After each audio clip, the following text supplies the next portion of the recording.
What's up YouTube? It's Or. Today I want to talk about Sealed Temple. We get 6 keys on a daily basis. We have to pick between this Master of Death or the Master of Apocalypse. One of them gives you the upgrade material for passes. The other one gives you upgrade material for relics. Both are very important. Do not fall into the trap of just farming passives endlessly. Make sure you're farming the passives of your favorite champions, your Morgan, your damage dealer, whoever you're using the most.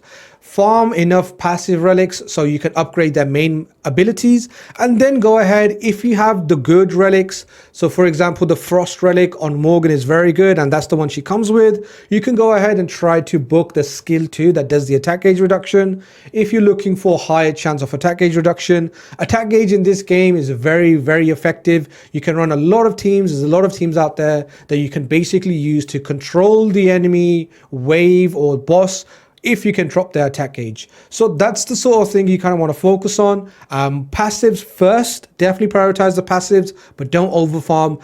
When you get enough passive upgrades, move over to the skill books, because you definitely get some really good upgrades. If it's your damage dealer, they're going to get good damage increase as well. Let's go ahead and take a look at the team for the Master of Death. This is what I'm running right now. I did used to use Gillian, and Gillian is very good because this boss likes to do a lot of debuffs, and we want to basically cleanse our debuffs whenever we get them. She also gives abnormal status immunity, which means that we can't get any debuffs once she cleanses us. I think she gives that for 2 turns, so that's really nice. But this is the team I'm running for now because I'm not really using Gillian much, so she doesn't have gear on. We are using the Sarah and the Turin for the healing. We're using Morgan. Everybody loves Morgan. She does attack age reduction, decreased defense, and we're using our main damage dealer, which is Bedivere. We only have 1 key, so we're going to show you up until the end, and then I'm probably going to cancel the key so I don't end up using the key. We didn't land the decreased defense in the right place, but that's okay. We have Bedivere over here. My Bedivere does do a good amount of damage at this point. He does do really nice damage. I've been working on his gear and we're still working on improving him. But as you can see, he's doing a decent amount of damage. We want to go ahead and break the right leg and then focus on the boss. So as you can see, everybody's in Vigor gear apart from Bedivere, who's doing pure damage. Morgan, Turin, and Sarah both get in 2 vigors. So Turin get another 2 vigor as well. Very nice. We keep our healing nice and topped up. Oh, he looks like he's going to take a turn. He gets a shield, but we're just going to blast through the shield. We're not really going to focus the other leg here, I'd say. Yeah, we have the double decreased defense. The shield is almost down. So in this phase, you really just want to focus the right leg and then onto the boss. If you can't bring down the shield fast enough, you can finish off the right leg as well, or the left leg from our side. I guess his right, our left. A little bit slow here. He's double stunned my Bedivere, but that's okay. We have plenty healing in the team. We will be able to live through this, and down goes the first phase.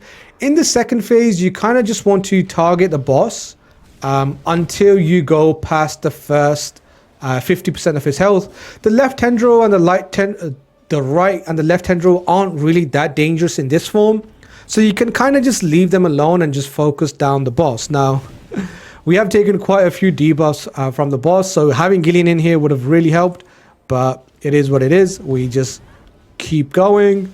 We have really good amount of healing from Turin. She's a fantastic healer. Highly recommend running Turin. If you're looking for somebody who does big AoE healing and you don't have Gillian's, it would be the Storm. No, the Frost Relic. If you have Gillian's Frost Relic, she becomes a very good AoE healer.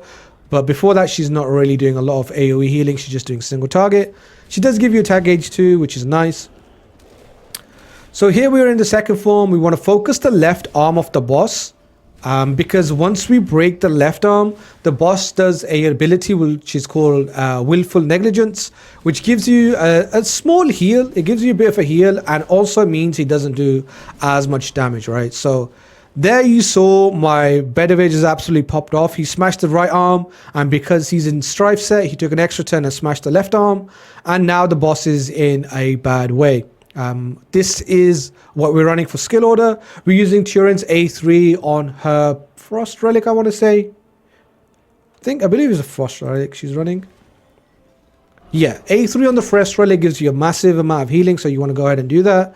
Also, Sarah's A2 with the extra bit of healing is always nice. Morgan A2 for decreased defense. I guess I get that from everything, but attack age reduction for the two tendrils on the sides and left arm and the right arm. Attack age reduction is still very important in this fight. And then we have Bedivere doing his A2, absolutely smacking. So here the boss is purely just, not looking too good. We're just going to go ahead and finish off this boss. Actually, I said I was going to save this key because I want to show you Crom Cruach too. So here we're just going to go ahead and end the run. This would basically be the boss done for me, but since I only have one key, I also want to show you guys Crom Cruach. So for Crom Cruach, this is what I generally use. I use the Surges plus the Morgan. Surges is a free champion. You can pick him up from the arena shop. And also you can pick up his Flame Relic, which is really good, from the clan shop, which gives you attack gauge increase by 60% on his A3. So this combo is very, very good. You can do the same thing with Iweret and with Bulk too, but in Crom Cruach, where you're going to be losing 3 of your 4 champions, you really don't want to be taking a trio that is used together as a combo. You really just want to, if you can, just use 2 champions, right? So Sergius and Morgan together here is really good. I then have my main damage dealer, which is Bedivere, and also we have Claudius in here. I was trying her Flame Relic, but then I did get her Storm Relic, which basically has the attack gauge reduction on the skill 3. Really, really strong champion. One of my favorite champions in the game. Even in the story mode, I really liked Claudius. I thought she was quite cool. Hopefully we get to see more in terms of the story from King Arthur. But with her Storm Relic versus her Flame Relic, her Flame Relic does the attack gauge reduction on the A2. And then the A3, it does confusion. But on the Storm Relic, it's kind of flipped. So you do the attack gauge reduction on the A3. Now, you'll be thinking, oh, well, why does that matter? We want it on the A2 anyway. It matters because the passive works with the A3. Her Incite Madness, which is a really good passive, works with the A3. So 100% chance to trigger when using skill 3. When having attack speed increase, she will get attack speed increase from her first passive. After an ally attacks, 70% chance to gain attack speed increase for 2 turns. It's a 2-turn cooldown, so she's going to be having this up pretty much all the time. You can book it up too, which I probably will, honestly. Because even her basic skill, her Savage Technique, it could be quite good when you have this booked up too. 100% chance to drop 20% gauge, and because you're using the skill 3, you are going to be ending up using skill 1 quite a bit too. But let's read the rest of this passive. Gaining amplification, so she gets an extra vigor whenever she takes a turn. And effect accuracy increase for 2 turns, really good. We get extra accuracy, very nice, helps out with the build. Inflicts attack speed decrease for 1 turn and reduces attack gauge by additional 40%. Insane passive, but it only works with the A3. That's why her Storm Relic really works with attack gauge reduction sort of compositions. So that's what I use her for the attack gauge reduction CC type. So we have her A3, A1, A3, A1 from Sergius, and A2 from Morgan. The 2 A3s are going to mean that we're going to be occasionally be doing some skill 1s. So that will happen, but that's not too much of an issue, because even with doing A1, we still get good utility out of Claudius. So we're going to go ahead and queue up again. At the start of this fight, at the start of Crom Cruach, we do have a bit of an RNG fest where I do need to have Bedivere stay behind. Sometimes Morgan can do it, but it really depends on how the attack gauge kind of goes, attack gauge reduction that is. So we're just going to keep hitting the boss until he takes a turn, gives our champion back. We got Claudius, really needed Bedivere here to start doing some damage. Let's see how we go. Attack speed decreases, very nice. We are trying to control this boss, but he is doing a lot of debuffs on us. We do run. This is exactly why I run Morgan in lead, because her aura gives life drain, and the life drain sometimes can keep us alive through the debuffs. So there we go. If we didn't have that life drain lead, we would have gone down to the amount of debuff damage that we took. But because we took the life drain lead, now we should be fine. It looks like the boss... There is. Okay, he took a turn. Great. It's a good thing he took a turn because we wanted our Bedivere back so we can do more damage. And here goes Bedivere, just doing Bedivere type things. Just really chunking away at the boss. And now we should be good. Bedivere should do one more hit. Morgan coming in. And then Claudius. And then Morgan should take him down. No, wait. There it is. Okay. So now we go into the second phase. Really, you just want to target the boss throughout the fight with this. Attack gauge reduction on both sides and on the boss can be applied. So we really want that as much as possible. Keep the attack gauge down. Land the decreased speed. Land the decreased defense and increased damage taken. And basically just target down the boss. Attack gauge increase, attack gauge decrease, decreased speed, increased speed.